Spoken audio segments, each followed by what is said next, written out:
ನಮಸ್ಕಾರ ವೀಕ್ಷಕರೇ. ಸೋಲಿನ ಭೀತಿಯಲ್ಲಿರೋ ಕಾಂಗ್ರೆಸ್ಗೆ ಬಿಜೆಪಿ ವಿರುದ್ಧ ಯಾವುದೇ ಸರಿಯಾದ ಅಸ್ತ್ರ ಈ ಬಾರಿ ಸಿಕ್ಕಿರಲಿಲ್ಲ.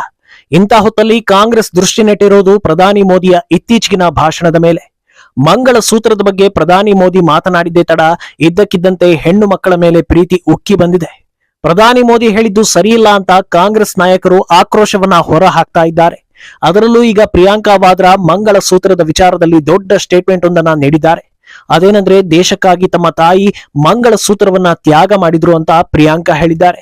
ಇಷ್ಟು ಹೇಳಿದೆ ತಡ ಆನ್ಲೈನ್ ನಲ್ಲಿ ಈ ವಿಚಾರ ದೊಡ್ಡ ಮಟ್ಟದಲ್ಲಿ ಚರ್ಚೆ ಆಗ್ತಾ ಇದೆ. ಅದಕ್ಕೆ ಕಾರಣ ಏನಂದ್ರೆ, ಸೋನಿಯಾ ಗಾಂಧಿ ಮಂಗಳ ಸೂತ್ರ ಹಾಕೇ ಇರಲಿಲ್ಲ ಅನ್ನೋದು. ಅಷ್ಟೇ ಯಾಕೆ, ಪ್ರಿಯಾಂಕಾ ಕತ್ತಲ್ಲೂ ಕೂಡ ಮಂಗಳ ಸೂತ್ರ ಇಲ್ಲ. ಇದರ ಮಧ್ಯೆ ಓಲೈಕೆಯಲ್ಲಿ ತೊಡಗಿರೋ ಕಾಂಗ್ರೆಸ್ ಮತ್ತೊಂದು ನಿರ್ಧಾರವನ್ನ ತೆಗೆದುಕೊಂಡು ಜನರ ಕೆಂಗಣ್ಣಿಗೆ ಗುರಿಯಾಗಿದೆ. ಇದರ ಬಗ್ಗೆ ಕೂಡ ಹೇಳ್ತಾ ಹೋಗ್ತೀವಿ. ಈ ವಿಡಿಯೋವನ್ನ ತಪ್ಪದೇ ಕೊನೆ ತನಕ ನೋಡಿ. ಅದಕ್ಕೂ ಮುನ್ನ ಮೀಡಿಯಾ ಮಾನ್ಸ್ಟರ್ ಚಾನಲ್ ಅನ್ನ ತಪ್ಪದೇ ಸಬ್ಸ್ಕ್ರೈಬ್ ಮಾಡಿ. ಎಸ್, ಏನೇ ಮಾಡೋಕ್ ಹೋದ್ರೂ ಎಡವಟ್ಟಾಗುತ್ತೆ ಅಂತ ಇಷ್ಟು ದಿನ ರಾಹುಲ್ ಗಾಂಧಿ ವಿಚಾರದಲ್ಲಿ ಜನರು ಮಾತನಾಡಿಕೊಳ್ತಾ ಇದ್ರು. ಆದ್ರೆ ಈಗ ಆ ಸಾಲಿಗೆ ಪ್ರಿಯಾಂಕಾ ಗಾಂಧಿ ಕೂಡ ನ್ಯೂ ಅಡ್ಮಿಷನ್ ಅಂತ ಜನರು ಮಾತನಾಡಿಕೊಳ್ಳೋ ಹಾಗಾಗಿದೆ. ಅದಕ್ಕೆ ಕಾರಣ ಪ್ರಿಯಾಂಕಾ ಗಾಂಧಿಯ ತಾಜಾ ಹೇಳಿಕೆ. ಕಾಂಗ್ರೆಸ್ ಅಧಿಕಾರಕ್ಕೆ ಬಂದ್ರೆ ನಮ್ಮ ಹೆಣ್ಣು ಮಕ್ಕಳ ಮಂಗಳಸೂತ್ರವನ್ನ ಕಿತ್ತು ಹೆಚ್ಚು ಮಕ್ಕಳು ಮಾಡಿಕೊಳ್ಳುವವರಿಗೆ ಕೊಡ್ತಾರೆ ಅಂತ ಪ್ರಧಾನಿ ಮೋದಿ ಹೇಳಿದ್ರು. ಮಾರ್ಮಿಕವಾಗಿ ಈ ಮಾತನ್ನ ಹೇಳಿದ್ರು. ಆ ಮಾತು ಬರೋದಕ್ಕೆ ಕಾರಣ ರಾಹುಲ್ ಹಾಗೂ ಮನಮೋಹನ್ ಸಿಂಗ್ರ ಹೇಳಿಕೆ ಅನ್ನೋದು ಭಾರತೀಯರಿಗೆ ಗೊತ್ತಾಗಿದೆ. ಆದ್ರೆ ಅದೇ ವಿಚಾರವನ್ನ ಪಾಸಿಟಿವ್ ಆಗಿ ಮಾಡ್ಕೊಳ್ತೀವಿ ಅಂತ ಹೊರಟ ಪ್ರಿಯಾಂಕಾ ಗಾಂಧಿ ಮತ್ತೆ ಎಡವಟ್ಟು ಮಾಡ್ಕೊಂಡಿದ್ದಾರೆ. ದೇಶಕ್ಕಾಗಿ ತಮ್ಮ ತಾಯಿ ಮಂಗಳ ಸೂತ್ರವನ್ನೇ ತ್ಯಾಗ ಮಾಡಿದ್ರು ಅಂತ ಹೇಳೋ ಮೂಲಕ ಎಲ್ಲರೂ ಅವರ ಕತ್ತನ್ನ ನೋಡೋದಕ್ಕೆ ದಾರಿ ಮಾಡಿಕೊಟ್ಟಿದ್ದಾರೆ ಪ್ರಿಯಾಂಕಾ ವಾದ್ರಾ. ಈ ಮಾತನ್ನ ಅವರು ಹೇಳಿದ್ದೇ ತಡ ಸೋನಿಯಾರ ಹಳೆ ವಿಡಿಯೋಗಳು, ಹಳೆ ಫೋಟೋಗಳು ವೈರಲ್ ಆಗ್ತಾ ಇವೆ. ಅವರ ಮದುವೆ ವಿಡಿಯೋ ಕೂಡ ಮುನ್ನೆಲೆಗೆ ಬರ್ತಾ ಇದೆ. ದುರದೃಷ್ಟಕರ ವಿಚಾರ ಅಂದ್ರೆ, ಯಾವೊಂದು ಚಿತ್ರದಲ್ಲೂ ಸೋನಿಯಾ ಕತ್ತಲ್ಲಿ ಮಂಗಳ ಸೂತ್ರ ಇಲ್ಲ ಅನ್ನೋದು. ಈ ಫೋಟೋಗಳು ಹಾಗೂ ವಿಡಿಯೋಗಳು ಸುನಾಮಿಯಂತೆ ಇಂಟರ್ನೆಟ್ ತುಂಬಾ ವೈರಲ್ ಆಗ್ತಾ ಇದ್ದು, ಈ ಬಗ್ಗೆ ವಿಚಾರವೇ ಗೊತ್ತಿಲ್ಲದವರಿಗೂ ಕೂಡ ಸುದ್ದಿ ತಲುಪುವಂತೆ ಆಗ್ತಾ ಇದೆ. ಅದರಲ್ಲೂ ಜನರು ಯಾವ ರೀತಿ ಮಾತಾಡಿಕೊಳ್ತಾ ಇದ್ದಾರೆ ಅಂದ್ರೆ, ರಾಹುಲ್ ಗಾಂಧಿ ಕುಟುಂಬಕ್ಕೆ ಒಂದು ಸರಿಯಾದ ಸೂತ್ರವೇ ಇಲ್ಲ, ಒಬ್ಬರ ಹೆಸರಿಗೂ ಇನ್ನೊಬ್ಬರ ಹೆಸರಿಗೂ ತಾಳಿಯೇ ಆಗಲ್ಲ, ಅಂತದ್ರಲ್ಲಿ ಇವರು ಮಂಗಳ ಸೂತ್ರದ ಬಗ್ಗೆ ಮಾತಾಡ್ತಾರೆ ಅಂದ್ರೆ ಹಾಸ್ಯಾಸ್ಪದವಾಗಿದೆ ಅಂತ ಜನ ಮಾತಾಡ್ಕೊಳ್ತಿದ್ದಾರೆ. ಇನ್ನೂ ಇಂಟ್ರೆಸ್ಟಿಂಗ್ ವಿಚಾರ ಏನಂದ್ರೆ, ಪ್ರಿಯಾಂಕಾ ಗಾಂಧಿ ಸೋನಿಯಾರ ಮಂಗಳ ಸೂತ್ರದ ಬಗ್ಗೆ ಮಾತನಾಡಿದ್ರು. ಆದ್ರೆ ತಮ್ಮ ಕತ್ತಲ್ಲೂ ಮಂಗಳ ಸೂತ್ರ ಇಲ್ಲ ಅನ್ನೋದನ್ನ ಗಮನಿಸಲೇ ಇಲ್ಲ. ಆದ್ರಿಂದ ಸೋನಿಯಾರ ಜೊತೆಗೆ ಪ್ರಿಯಾಂಕಾರನ್ನು ಕೂಡ ಎಲ್ಲರೂ ಟ್ರೋಲ್ ಮಾಡೋದಕ್ಕೆ ಶುರು ಮಾಡಿದ್ದಾರೆ. ಪ್ರಿಯಾಂಕಾರ ಹಳೆ ಚಿತ್ರಗಳನ್ನ ಪೋಸ್ಟ್ ಮಾಡಿಕೊಂಡು ಮಾರ್ಕ್ ಮಾಡಿ ಶೇರ್ ಮಾಡ್ತಾ ಇದ್ದಾರೆ. ಮಂಗಳ ಸೂತ್ರದ ಬಗ್ಗೆ ಕಾಳಜಿ, ಅದರ ಮೌಲ್ಯ ತಿಳಿದವರು ಸನಾತನ ಸಂಸ್ಕೃತಿಯ ಬಗ್ಗೆಯೂ ತಿಳಿದುಕೊಂಡಿರ್ತಾರೆ.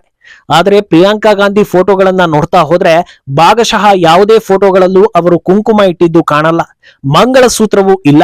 ಅಲ್ಲೋ ಇಲ್ಲೋ ದೇವಾಲಯಗಳಿಗೆ ಹೋದಾಗ ಮಾತ್ರ ಅವರು ಕುಂಕುಮ ಇಡ್ತಾರೆ. ಅಂತದ್ರಲ್ಲಿ ಇವರು ಮಂಗಳ ಸೂತ್ರದ ಬಗ್ಗೆ ಇಷ್ಟೆಲ್ಲ ಮಾತಾಡ್ತಾರೆ ಅಂತ ಜನರು ಟ್ರೋಲ್ ಮಾಡ್ತಾ ಇದ್ದಾರೆ.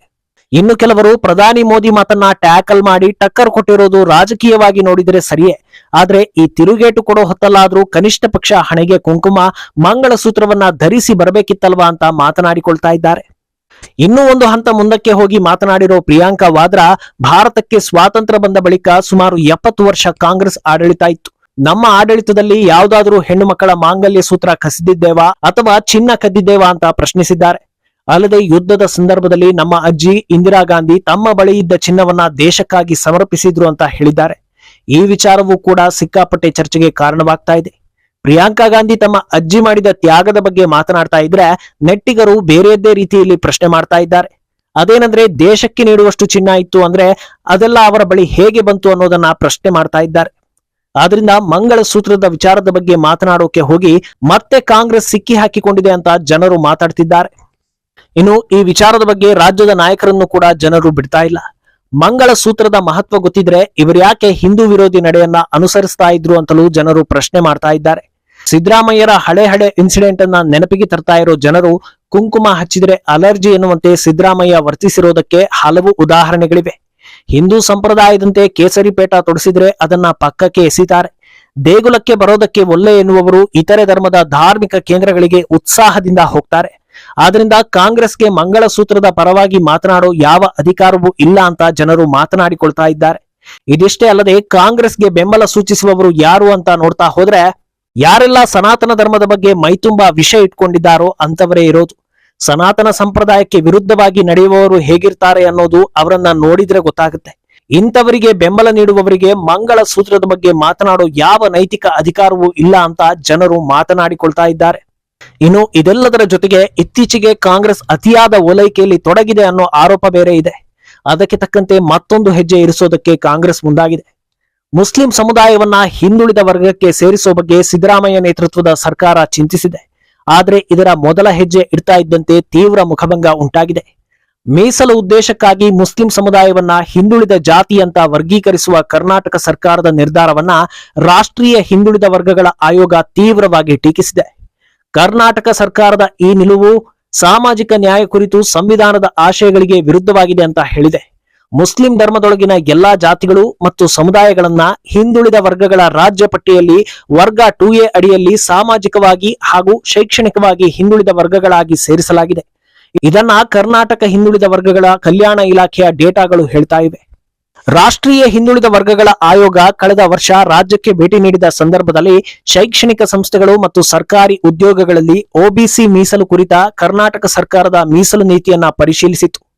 ಮುಸ್ಲಿಂ ಧರ್ಮದೊಳಗಿನ ಎಲ್ಲಾ ಜಾತಿಗಳು ಮತ್ತು ಸಮುದಾಯಗಳನ್ನ ಹಿಂದುಳಿದ ವರ್ಗಗಳ ರಾಜ್ಯ ಪಟ್ಟಿಯಡಿ ಸಾಮಾಜಿಕವಾಗಿ ಹಾಗೂ ಶೈಕ್ಷಣಿಕವಾಗಿ ಹಿಂದುಳಿದ ವರ್ಗಗಳಾಗಿ ಸೇರಿಸಿರುವುದರಿಂದ ವಾಸ್ತವದಲ್ಲಿ ಸಾಮಾಜಿಕವಾಗಿ ಮತ್ತು ಶೈಕ್ಷಣಿಕವಾಗಿ ಹಿಂದುಳಿದ ಮುಸ್ಲಿಂ ಜಾತಿ ಮತ್ತು ಸಮುದಾಯಗಳಿಗೆ ಅನ್ಯಾಯ ಮಾಡಿದಂತಾಗುತ್ತೆ.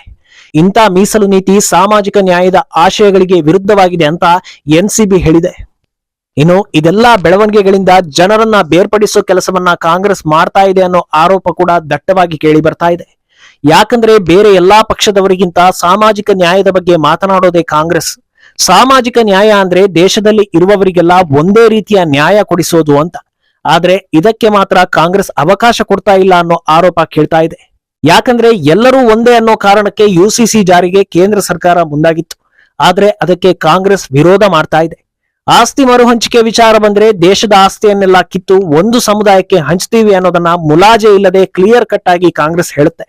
ಆದ್ರಿಂದ ಕಾಂಗ್ರೆಸ್ ಬೆಂಬಲಿಸ್ತಾ ಇದ್ದ ಹಿಂದೂಗಳಲ್ಲಿ ಕೆಲವರು ಈ ಬಗ್ಗೆ ಯೋಚನೆ ಮಾಡೋದಕ್ಕೆ ಆರಂಭಿಸಿದ್ದಾರೆ. ಯಾವುದು ಸರಿ ಯಾವುದು ತಪ್ಪು ಅನ್ನೋದನ್ನ ಮನಗಂಡು ಯಾರಿಗೆ ವೋಟ್ ಹಾಕಬೇಕು ಯಾರಿಗೆ ವೋಟ್ ಹಾಕಬಾರದು ಅನ್ನೋದನ್ನ ನಿರ್ಧಾರ ಮಾಡೋದಕ್ಕೆ ಮುಂದಾಗಿದ್ದಾರೆ ಎನ್ನಲಾಗಿದೆ. ಇನ್ನು ಇಷ್ಟೆಲ್ಲಾ ಬೆಳವಣಿಗೆ ಆಗುತ್ತೆ ಅನ್ನೋದು ಗೊತ್ತಿದ್ರೂ ಕಾಂಗ್ರೆಸ್ ಧೈರ್ಯವಾಗಿ ಇಂಥ ನಿರ್ಧಾರಗಳನ್ನ ತೆಗೆದುಕೊಳ್ತಾ ಇದೆ. ಆದ್ರಿಂದ ಏನೇ ಆದ್ರೂ ಒಂದಷ್ಟು ಹಿಂದೂ ವೋಟ್ಗಳು ಬಂದೇ ಬರುತ್ತೆ ಅನ್ನೋ ಗ್ಯಾರಂಟಿ ಕಾಂಗ್ರೆಸ್ಗೆ ಇರೋದ್ರಿಂದ ಧೈರ್ಯವಾಗಿ ಹೆಜ್ಜೆ ಇಡ್ತಾ ಇದೆ ಅಂತ ಜನರು ಮಾತನಾಡ್ತಾ ಇದ್ದಾರೆ. ಅಂತಿಮವಾಗಿ ಏನಾಗಲಿದೆ ಅನ್ನೋದು ಸದ್ಯಕ್ಕೆ ಕುತೂಹಲ. ಈ ಬಗ್ಗೆ ನಿಮ್ಮ ಅಭಿಪ್ರಾಯವನ್ನ ತಪ್ಪದೇ ಕಾಮೆಂಟ್ ಮೂಲಕ ತಿಳಿಸಿ.